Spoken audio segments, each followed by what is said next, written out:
Good morning. आज आपण प्रतिनिधित्वाची संकल्पना या प्रकरणातील महत्त्वाचे प्रश्न जे आहेत ते पाहणार आहोत। विद्यार्थी मित्र, आपण सुरुवातीलाच आपल्या वार्षिक किंवा अंतिम परीक्षेच्या प्रश्नपत्रिकेचं स्वरूप पाहिलं आहे। आपण प्रश्नपत्रिकेचा आराखडा पाहत असताना पाहिले की आपल्याला एकूण प्रश्नपत्रिकेमध्ये 7 प्रश्न असतात। त्यापैकी जो 7वा प्रश्न आहे त्याची चर्चा आपल्याला आज करायची आहे। आता 7वा प्रश्न कोणता आहे?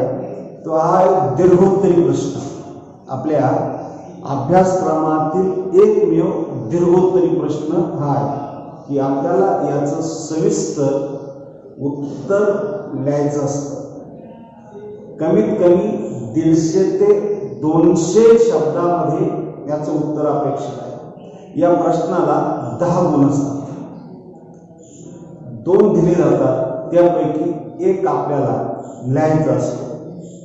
त्या दृष्टिकोनातून आपण आज त्याची चर्चा करणार आहोत। या प्रकरणातील महत्त्वाचे जे प्रश्न आहेत 2, त्या प्रश्नांवरती आपण आज एक महत्त्वाची चर्चा करत आहोत आणि या दृष्टिकोनातून आपल्याला हा प्रश्न लिहिण्यास सोपं जाईल आणि तो कशा पद्धतीने आपण लिहायला पाहिजे ते एक लक्षात घ्या। सर्वप्रथम विद्यार्थी मित्र, या ब्रॉड क्वेश्चनच्या बाबत हा जो प्रश्न आहे, खालीलपैकी कोणत्या एका प्रश्नाचे उत्तर 150 ते 200 शब्दात 2 दिले जातील, 1 लिहायचा आणि या प्रश्नाचं उत्तर आपल्याला दिलेल्या मुद्द्यांच्या आधारे लिहायचं। दिलेल्या मुद्द्यांच्या आधारे म्हणजे तुम्हाला प्रश्नपत्रिकेमध्ये या प्रश्नाचे उत्तर कोणत्या मुद्द्यांच्या आधारे लिहायचे आहे ते मुद्दे दिलेले असणार आहेत आणि त्याच मुद्द्यांचं आपण वर्णन लिहायचं आहे, विश्लेषण लिहायचं आहे। आपल्या मनाने वेगळे मुद्दे लिहायचे नाही। जे मुद्दे दिले आहेत ते मुद्दे त्याच क्रमाने आपण सविस्तर लिहायचे आहे, याची नोंद घ्या। आपल्या मनाचे वेगळे मुद्दे टाकायचे नाही। आता आपल्याला 4 मुद्दे दिले जाणार आहे विद्यार्थी, 4 मुद्दे आहेत आणि 10 गुण आहेत। म्हणजे मग इथं कशा पद्धतीने गुणांचं डिव्हायडेशन आहे ते अगोदर समजून घ्या। 4 मुद्दे आहेत असं इथं गृहीत धरा की एक मुद्दा 2 मार्काला, एक मुद्दा 2 मार्काला म्हणजे 8 गुण आणि मग 2 जे गुण आहे आपल्याला ते कशाचे मिळणार आहेत? एक प्रस्तावना आणि 2 समारोप। प्रस्तावनेसाठी 1 गुण आणि प्रश्नाचा उत्तराचा समारोप केल्यानंतर त्याला 1 गुण। म्हणजे विद्यार्थी मित्र, हा ब्रॉड क्वेश्चन आपल्याला लिहित असताना काय करावं लागेल? पहिल्यांदा प्रस्तावना लिहावी लागेल। भले ती प्रस्तावना तुमची 2 वाक्यात असेल, 3 वाक्यात असेल, परंतु प्रस्तावना लिहिणं अत्यंत महत्त्वाचं आहे। प्रस्तावना लिहिली नाही तर त्याचे 1 गुण जाईल आणि समारोप, संपूर्ण प्रश्नाच्या संपूर्ण मुद्द्यांचं विश्लेषण संपल्यानंतर शेवटी त्या प्रश्नाचा समारोप करायचा आहे, म्हणजे तो प्रश्न पूर्ण होतो। समारोपाला 1 गुण, प्रस्तावनेला 1 गुण आणि प्रत्येक जो मुद्दा आहे त्या प्रत्येक मुद्द्याला 2 गुण। या पद्धतीने गुणांची विभागणी असणार आहे। म्हणजे इथं आपण गाठ व्हायचं नाही। काही मुलांना एक सवय असते की फक्त मुद्द्यांचंच वर्णन लिहायचं। विद्यार्थी मित्र हो, इथे मुद्द्यांचं वर्णन डायरेक्ट लिहायचं नाही, त्यापूर्वी अगोदर त्या प्रश्नाच्या उत्तराचा प्रारंभ हा प्रस्तावनेने करायचा। प्रस्तावना केल्यानंतर मग क्रमाक्रमाने आपण मुद्दे लिहायचे आहे। ते आपण इथं उदाहरण दाखल 2 प्रश्नांची चर्चा करत आहोत, ते इथं लक्षात घ्यायचं।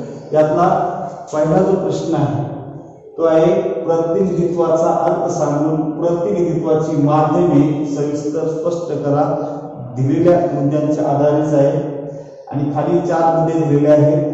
प्रतिनिधित्वाचा अर्थ, राजकीय पक्ष, दबावगट, अशासकीय संस्था, हे 4 मुद्दे आहेत. आता आपल्याला प्रथम काय करायचं आहे? प्रस्तावना, त्यानंतर त्या 4 मुद्द्यांचं वर्णन आणि शेवटी समारोप. तेव्हा तुम्हाला 10 पैकी मार्क मिळतील. हे इथं लक्षात घ्या. जसं तुम्ही लिहाल त्या पद्धतीने मार्क मिळेल, याची सगळ्यांनी नोंद घ्यायची. आपल्या या प्रतिनिधित्वाची संकल्पना या प्रकरणामध्ये 2च ब्रॉड क्वेश्चन आहेत. लक्षात ठेवा, 2च ब्रॉड क्वेश्चन आहेत. हा एक आणि दुसरा एक प्रतिनिधित्वाचा अर्थ सांगून प्रतिनिधित्वाच्या पद्धती स्पष्ट करा. असे 2 ब्रॉड क्वेश्चन आहेत, याची नोंद घ्या. त्यापैकी एक कुठला तरी आपल्याला विचारला जाऊ शकतो. आपण त्याचा आणि हेच प्रश्न छोट्या प्रश्नामध्ये सुद्धा वेगळ्या स्वरूपात विचारले जात असतात, कारण बराचसा या प्रकरणातला अभ्यासक्रम या प्रश्नाच्या द्वारे कव्हर होतो. म्हणून आपल्याला त्याचा एक वेगळा लाभ भेटत असतो. ठीक आहे, असो. मुख्य आपल्या विषयाकडे आपल्याला इथे चर्चा करायची आहे, ती म्हणजे हा प्रश्न लिहायचा कसा. प्रथम प्रस्तावना. मग आता प्रतिनिधित्वाचा अर्थ. मग आता सुरुवातीला आपण प्रस्तावना करायची.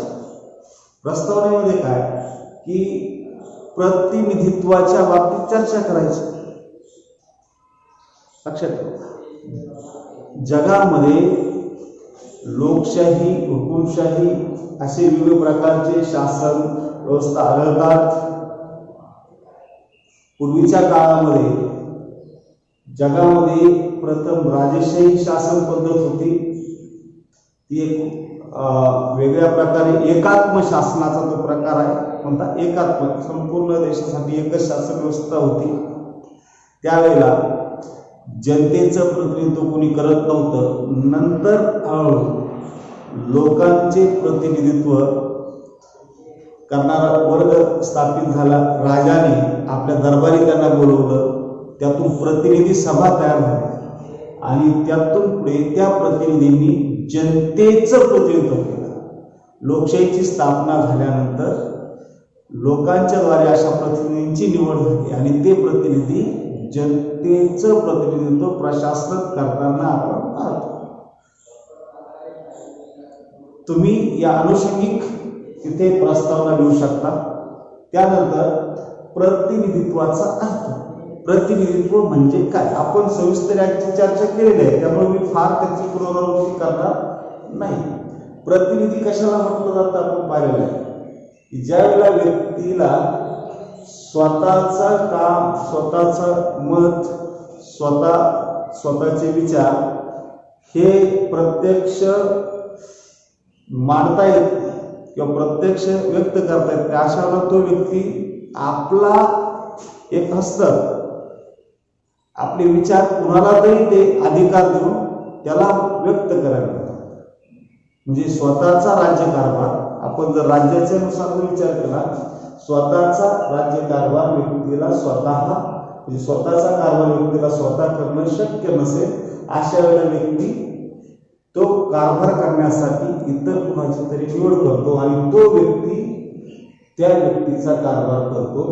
तो व्यक्ती थोडक्यात त्याचा काय होतो? प्रतिनिधी. आणि तो व्यक्ती ज्या वेळेला प्रशासनात जातो त्यावेळेला त्या व्यक्तीचं काय करतो? प्रतिनिधित्व करतो. हा प्रतिनिधीचा अर्थ आहे. आपण तो सविस्तर लिहिला, त्याला 2 पैकी गुणदान केलं जाईल. त्यानंतर राजकीय पक्ष. राजकीय पक्ष हे प्रतिनिधित्वाचं एक फार मोठं आणि प्राथमिक माध्यम आहे. आपण चर्चा केली. लोकशाहीमध्ये राजकीय पक्ष अनिवार्य असतात. लोकशाहीमध्ये राजकीय पक्षांची भूमिका सर्वात मोठी असते, कारण राजकीय पक्ष हे जनतेचं प्रतिनिधित्व करतात आणि प्रत्यक्ष राज्यकारभारामध्ये सहभाग घेतात. शासनात राहून जनतेच्या इच्छापेक्षा आकांक्षा पूर्ण करण्याचा प्रयत्न करतात. हे आपण ध्यानात घ्यायचं आहे. म्हणजे राजकीय पक्षांची भूमिका काय आपण सविस्तर चर्चा केलीच आहे. फक्त आपण इथं बेसिक चर्चा करतोय. ते इथं स्पष्ट तुम्ही केलं, व्यवस्थित लिहिलं की त्याचे 2 पैकी गुणदान आपल्याला केलं जाईल. त्यानंतर आपण पाहिलं की दबाव गट, हितसंबंधी व दबाव गट, राजकीय पक्ष आणि दबाव गट हे भिन्न आहेत. आपण मागे याची चर्चा केली. दबाव गट हे समान हितसंबंधी लोकांचा एक गट असतो. तो गट संघटित होतो तेव्हा त्याला दबाव गट म्हणतात. ते लिहायचं आपल्याला. आणि हे दबाव गट आपले हितसंबंध जोपासण्यासाठी शासनावर, लोकांवर प्रभाव टाकण्याचं काम करतात आणि आपला हेतू साध्य करून शासनाकडून आपला हेतू साध्य करण्यासाठी वारंवार वेगवेगळ्या मार्गाने शासनाबरोबर संपर्क साधण्याचा प्रयत्न करतात. आणि प्रसंगी आपण पाहतो की ते वेगळ्या प्रकारचे आंदोलन पण करतात आणि त्याद्वारे आपल्या हितसंबंधाची जोपासना करण्याचं काम करतात. असे वेगवेगळे कोणकोणते दबाव गट आहेत त्याची उदाहरणं पण त्यामध्ये द्यायची. अगदी ते विद्यार्थी संघटनेमध्ये असेल तर अखिल भारतीय विद्यार्थी परिषद आहे, शेतकरी संघटना, अखिल भारतीय किसान युनियन असेल किंवा शेतकरी संघटना असेल, असे आता अगदी स्वाभिमानी शेतकरी संघटना पण आहे महाराष्ट्रात. या गोष्टी तुम्ही तिथं लिहू शकता. अगदी कामगार संघटनामध्ये असेल तर आयटक, इंटक म्हणजे Indian national trade union Congress, all India trade union Congress, हे तुम्ही तिथं लिहू शकता. किंवा भारतीय कामगार सेना. वेगवेगळ्या संघटना ह्या दबाव गटाचंच काम करतात, कारण त्या विशिष्ट हेतूसाठी. विद्यार्थी संघटना फक्त विद्यार्थ्यांचे हित जपतात, उद्योगपतीच्या संघटना फक्त उद्योगपतीच्या, कामगार संघटना फक्त कामगारांच्या, शेतकरी संघटना फक्त शेतकऱ्यांच्या हितासाठीच कार्य करतात. ते आपण पाहू शकतो. त्यानंतर अशासकीय संस्था. कोणत्या? अशासकीय संस्था. आता सरकारच्या व्यतिरिक्त, आता या दबाव गट आणि राजकीय पक्ष यांच्या व्यतिरिक्त सेवाभावी अशासकीय संस्था ह्या सुद्धा जनतेचं प्रतिनिधित्व करतात. जनतेचे दुःख दूर करण्याचं काम करतात. कारण ज्या लोकांना अधिकार मिळाले नाही ते अधिकार मिळवून देण्यासाठी काम करतात. अनेक अशा सेवाभावी संस्था त्या दबाव गट नाही, परंतु काय करतात? त्या जनतेचं प्रतिनिधित्व करतात, जनतेच्या हितासाठी काम करतात. मग त्या संस्थांची माहिती आपण पाहिलेली आहे. पुन्हा सविस्तर त्याची चर्चा करणं अपेक्षित आहे, पण पेपरमध्ये आपण लिहायचं आहे. अशा अनेक संस्था भारतामध्ये पाहायला मिळतील, आपल्या आसपास पण पाहायला मिळतील, आपल्या जिल्ह्यात पण आपल्याला दिसेल. आपण फक्त बाहेर पहा. अनेक स्वयंसेवी NGOज आहेत, त्याला NGO म्हटलं जातं इंग्लिशमध्ये. अशा अनेक संस्था आहेत की धर्मदाय ऐकतात, त्यांना मान्यता मिळाली आहे, ते कार्य करतात. कुठल्याही प्रकारे शासनाच्या अनुदानाची अपेक्षा करत नाही, कुठल्याही प्रकारे शासनावर ते दबाव आणत नाही, स्वतःचं काम स्वतः ते करत राहतात, जनतेचं प्रतिनिधित्व करतात. अगदी मग ते महिला आश्रम असतील, वृद्ध आश्रम असतील, यांच्यावर काही संघटना आहेत, अनाथपुरांच्या काही संस्था आहेत, ते काम करतात. काही पर्यावरणविषयक संस्था आहेत, ते काम करतात. त्यांना कुठलाही पैसा लागत नाही, कुठलंही काही लागत नाही, शासनाकडून काही त्यांना अपेक्षा नसते. ते स्वतःहून त्यांना जे जनतेच्या हिताच्या दृष्टीने योग्य वाटते, त्यांची निर्मिती ज्या क्षेत्रासाठी झालेली आहे त्यासाठी ते काम करत राहतात. कुठल्याही प्रकारे त्यांना वेगळं काही लागत नाही. दबाव साध्य शासनावर दबाव आंदोलन करून ते साध्य करण्याचा प्रयत्न करत नाही. ते समाजात सतत कार्यरत राहतात आणि लोकांचं थोडक्यात काय करतात? प्रतिनिधित्व करतात. अनाथांना नाथ बनवण्याचं काम करतात, अपंगांना, दिव्यांगांना आधार देण्याचं काम करतात, पर्यावरण संरक्षण संवर्धनासाठी कार्य करतात, प्राण्यांसाठी, पशूंसाठी काम करतात, पक्ष्यांसाठी काम करतात, प्रदूषण निवडण्यासाठी काम करतात. जनतेच्या अनेक गरजा पूर्ण करण्यासाठी काम करतात. या NGOज अशासकीय संस्था अगदी सर्व क्षेत्रामध्ये ह्या तुम्हाला पाहायला मिळतात. तर त्याची चर्चा आपण पूर्वी केलेलीच आहे. तर ते हे 4 मुद्दे कंप्लीट झाले की मग शेवटी समरोप करताना आपण काय करू शकतो, वरील प्रमाणे प्रतिनिधित्वाची जी माध्यम आहेत ते आपल्याला दिसतात. या माध्यमांच्या आधाराने जनतेचं कल्याण साध्य करण्याचं काम, कारण सर्वांचा उद्देश एकच आहे, जनतेच्या ज्या इच्छा अपेक्षा आकांक्षा आहेत त्या पूर्ण करणं आणि त्या पूर्ण करण्यासाठीच हे सगळे माध्यम काय करतात, काम करतात. राजकीय पक्ष पण जनतेच्या इच्छा अपेक्षा दबावावर पण काय करतात, विशिष्ट जो आपला गट आहे त्या गटाच्या लोकांच्या इच्छा अपेक्षा आकांक्षा पूर्ण करण्याचं काम करतो. आणि अशासकीय संस्था ज्यासाठी ती निर्माण झाली त्या क्षेत्रात ज्या लोकांच्या समस्या आहेत त्या समस्या दूर करण्याचं काम करतात, म्हणजे लोकांचं प्रतिनिधित्व करतात. याप्रमाणे ते करत आहे. अशा प्रकारे आपण इथं समोर करू शकता. त्यानंतर प्रश्न दुसरा, प्रतिनिधित्वाचा अर्थ सांगून प्रतिनिधित्वाच्या पद्धती स्पष्ट करा. आता यामध्ये 4 मुद्दे आहेत.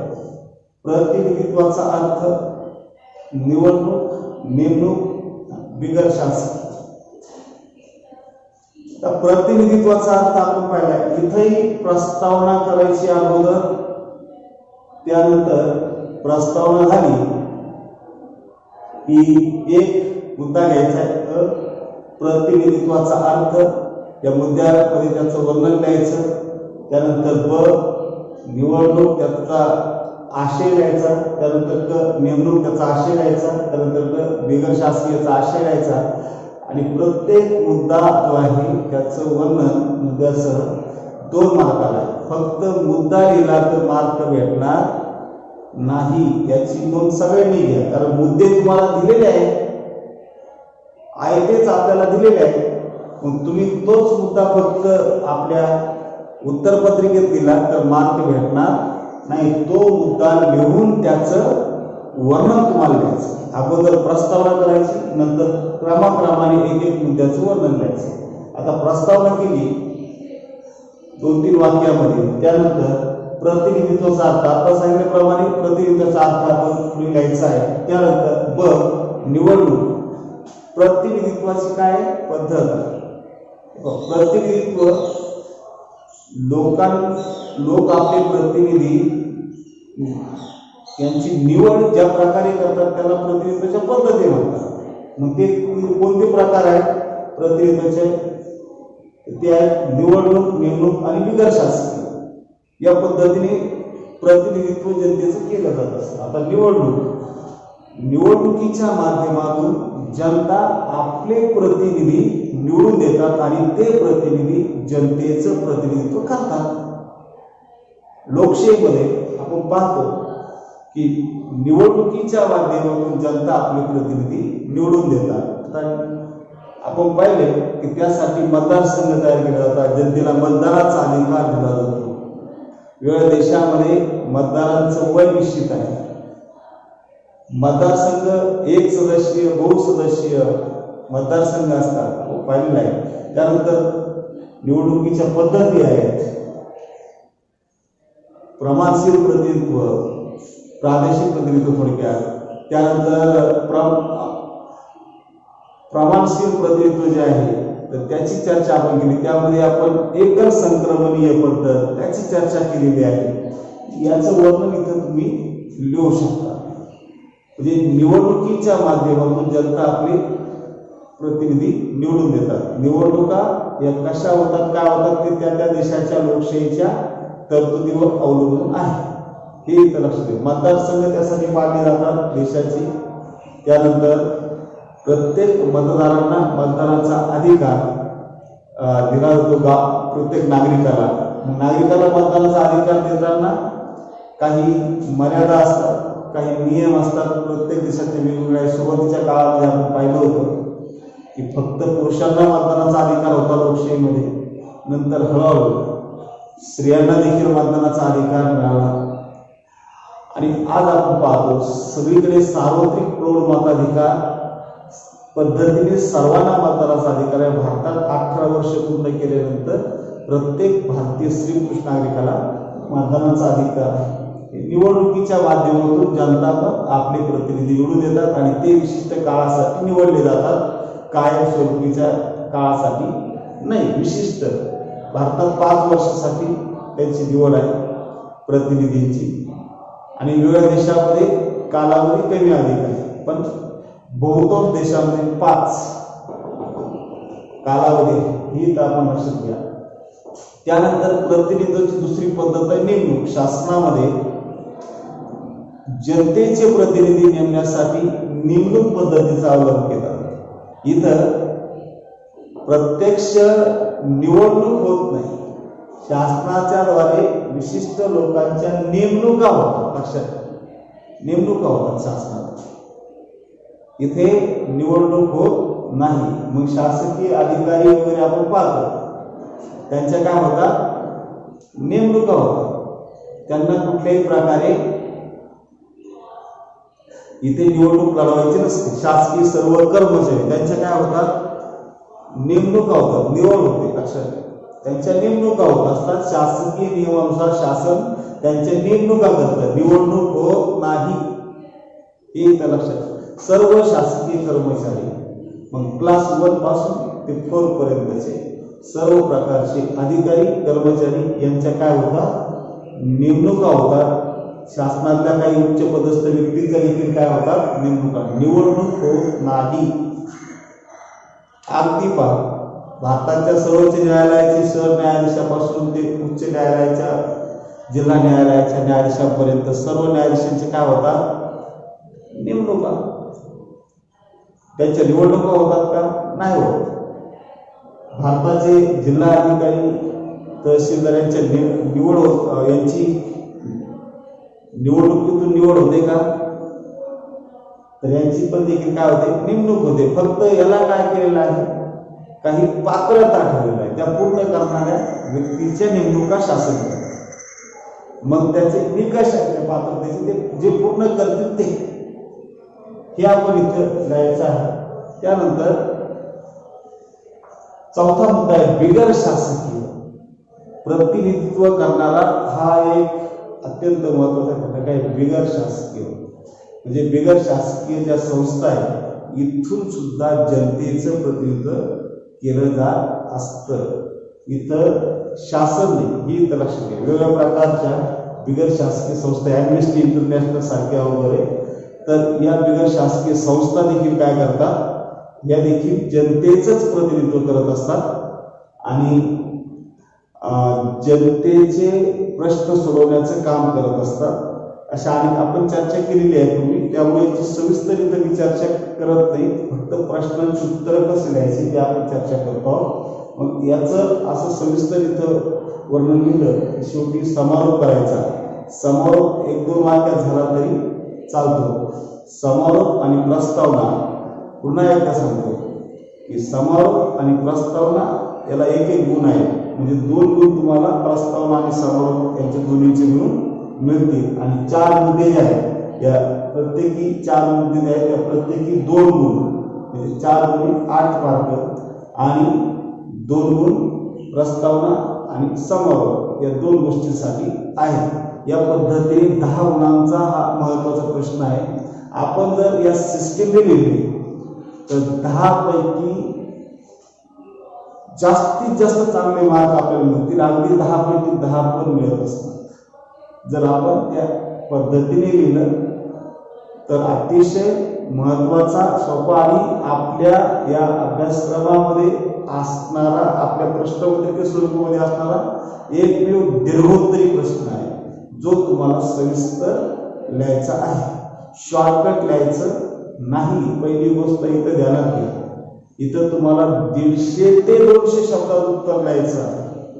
नाहीतर आपण एक पान भर सगळं उत्तर संपलं असं झालं तर मार्क पडणार नाही. किंवा एका मुद्द्याचं वर्णन 2-3 ओळी लिहिल्या तर मार्क पडणार नाही. याची घ्या. सविस्तर या मुद्द्यांचं वर्णन लिहायचं, उदाहरणं लिहा आणि प्रस्तावना समारोप करा, तरच तुम्हाला चांगले गुण इथं मिळतील याची सगळ्यांनी नोंद घ्यायची। ही झाली आपली चर्चा। प्रश्न क्रमांक 7वा आपण महत्त्वाच्या अशाच काही प्रश्नावर पुन्हा काही चर्चा करूया। तोपर्यंत धन्यवाद।